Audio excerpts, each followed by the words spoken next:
Miss হবে না আপনার পছন্দের টিভি শো। দেখুন জি5 অ্যাপে একদম ফ্রি। হ্যাঁ, এবার বলুন।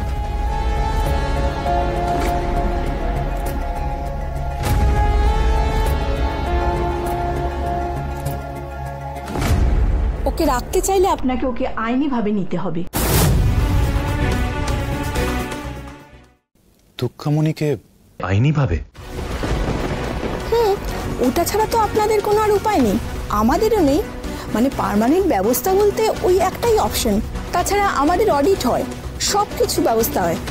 কোনো সময় কেউ এসে যদি জিজ্ঞাসা করে দুঃখামণি কোথায়, কি বলবো আমরা? বলুন।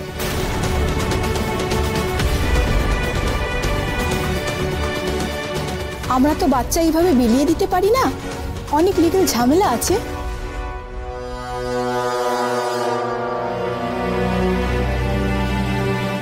গায়ত্রী,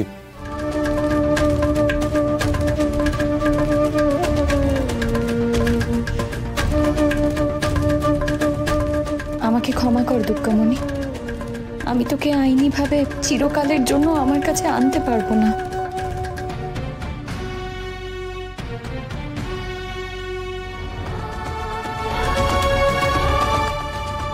আপনারা যদি আইনিভাবে নিতে রাজি না থাকেন তাহলে কিন্তু ওকে এখানে রাখা যাবে না।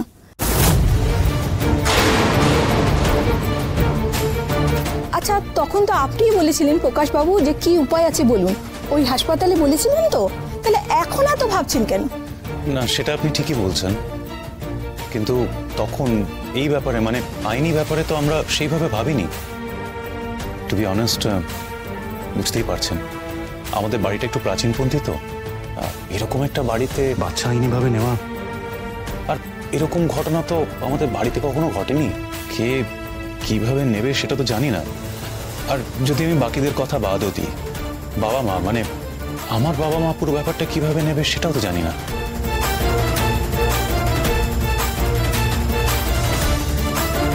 দেখুন, একটা বাচ্চাকে এমনি রাখা আর আইনিভাবে নেওয়ার মধ্যে অনেক ফারাক আছে।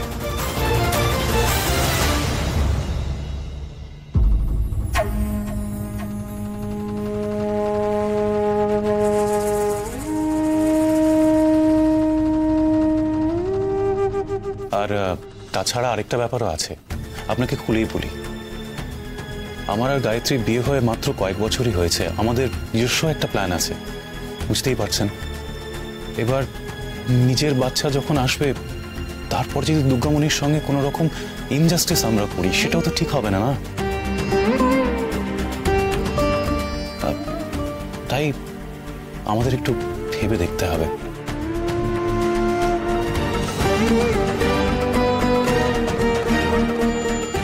প্রকাশ, তুমি এখনো আমাদের ভবিষ্যৎ নিয়ে ভাবছো? না প্রকাশ, আমাদের সম্পর্কের কোনো ভবিষ্যৎ নেই, তুমি ভেবো না। গায়ত্রী, তুমি চুপ করে আছো কেন? তুমিও একটু বলো, তুমি কি চাইছো? তুমি যা ভালো বুঝবে তাই করো। আমি যাই ওনার জন্য চাটা নিয়ে আসি।